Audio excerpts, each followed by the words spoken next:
Hello friends, today we are going to talk about the elements that make a great story.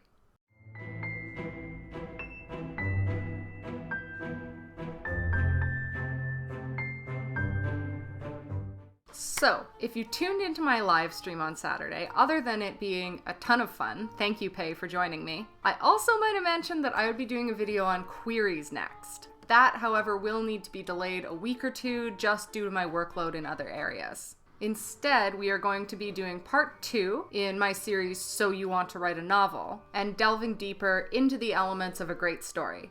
If your aim is to take writing from hobby to profession, you have no doubt asked yourself what exactly makes a great story. What is it that transforms it from a fun little diversion on your end to something that others will enjoy that will also be marketable? Human beings are creatures of pattern. In fact, pattern recognition is one of the things that defines our humanity. So it only makes sense that successful stories will have similarities to them that make them successful. When I think about these similarities, my mind flits to classic archetypes, memorable characters, and relatable plot points, even if we're talking about sci-fi and fantasy. Take Lord of the Rings. Middle-earth may not be a real place, but that enduring bond of friendship between Frodo and Sam affects us on a human level. Today, I have gathered what many readers and writers collectively think makes a great story. I already mentioned Lord of the Rings, so let's continue with that, shall we? Tolkien is known for his detail and depth in every aspect of storytelling, including setting. I'd argue that the Shire itself is just as much a character as the hobbits who live in it.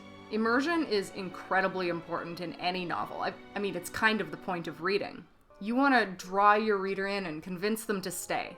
And while a relatable character can do this, our egos can draw us even more to a place that we can picture ourselves in while we're reading. So when you're writing, rather than shoot off a quick, Sarah arrived home exhausted and immediately went to bed, try something more along the lines of, the usually easy walk up 2 flights of carpeted steps to her apartment door was exhausting. Upon opening the flimsy portal, she turned the multiple locks within to keep out unsavory elements of her neighborhood and turned to face her surroundings. Dimly lit and simplistic, the building had been built in the 1970s and was by no means her dream space to live. Still, it was home. She crossed the linoleum-tiled entryway, making a beeline for her bedroom, and collapsed on the unmade bed, immediately falling into a fitful slumber.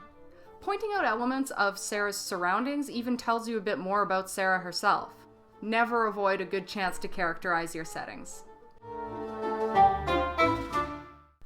Why is the Harry Potter series so successful? There are many elements. Timing allowed a generation to grow up as the characters in the book did.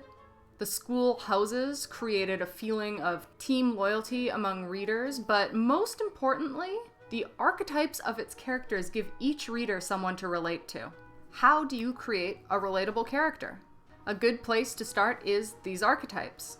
In Jungian psychology, archetypes define a collectively inherited, unconscious idea, pattern, thought, or image universally present in individual psyches. By looking to these, you can avoid the Mary Sue trap and build relatable characters that your readers will latch onto, who are not simply reflections of the writer. Defining by archetypes, Harry Potter is the hero, Dumbledore is the sage, Fred and George are the jesters, and so on. Character archetypes really are the closest a writer can get to a cheat sheet for a winning novel, as long as you know what you're doing in other parts of your writing too. Perhaps it goes without saying, but a good story needs a good plot. Sometimes this is easier said than done. If you are having trouble with your plot, there are a multitude of outline structures that you can find online if you do a bit of searching, but I swear by the Save the Cat method. Blake Snyder was an American screenwriter who published the novel Save the Cat, the last book you will ever need on screenwriting, in 2005. This outlining style divides a plot into beats that can be applied to any genre of writing well beyond screenplays.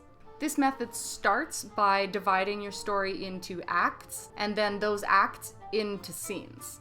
I am going to talk about Save the Cat more in a future video, but a resource I highly recommend to break down plot in your mind and apply to your own story is savethecat.com's listing of beat sheets, which I'll link in the description below.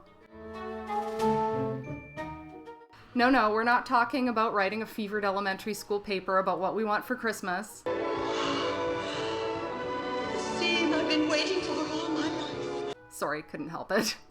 We are talking about the overarching theme of your novel, the message that you want to get across, the meaning that you explore through your literary work. As with character and plot, there are patterns when it comes to themes, tried and true options that tend to do the trick of pulling in a reader and helping them to relate to your story. Themes are nearly endless, as you'll find if you start searching for examples online, but 5 that you will see time and again are good versus evil, love, coming of age, courage and perseverance, redemption, and I will throw in a bonus of revenge, which can act as the darker side of the coin to your redemption theme. Think about your top 3 favorite authors. I bet that as each name comes to mind, you'll get a feeling about them reflective of their works. Let's go with 2 examples that I think are widely known. Chuck Palahniuk and Audrey Niffenegger. A comparison between the 2 would be very different. You could say sharp versus soft. As a writer, you want to find your style. A writer's style is their voice. So of all areas here, this is the hardest to advise on. But I can provide some suggestions on how to bring out your own voice. Write in the point of view that feels most comfortable to you. Don't let anything influence this. If you are using a comfortable POV, your voice will have more room to grow. Meditate on your prevalent internal moods. Are you by nature a positive person? Let this shine through. Are you anxious? Don't hide that. Allow it to color your work. If you're really stuck, think on your favorite writer. Is there someone who has inspired your writing journey? Start off by paying homage to them. A visual artist often learns by tracing and copying, and a writer can do the same. Eventually, your own voice will make its way out. Finally, identify why you are writing. Is it just for fun, or is it for commercial purposes? Is it to get a deeper message across? The gravity, or lack thereof, should be felt in your words. Someone once said, "There is nothing to writing. All you have to do is sit down at a typewriter and bleed." This applies very much to finding your own voice. Don't hide any part of yourself. Let it come through in your writing and you will have cemented your style. I hope that this has given you a base from which to work on when crafting your next or very first novel. As creative types, I know it can be in our blood to go against the grain, but when it comes to honing your abilities as a writer, there's nothing wrong with trying out methods that have worked for hundreds of others in the past. Make them your own, find your voice, and I'm sure that you will have a winning novel out in the world in no time. And that's that. If you're new to my channel and got something out of this video, I do hope that you'll subscribe. Of course, hit the bell button too so you actually get notified when I post new videos. I will have one for you every Friday. If you're already subscribed, please remember to like and comment. My next live sprints on YouTube will be from 1 to 3 p.m. Eastern this Saturday, January 22nd, while Discord sprints are running on Wednesday evenings and sometimes other evenings too. I did one on Thursday this week as well. Link is in the description below. And last but not least, I hope that you are having a day that is just as wonderful as you are. Bye!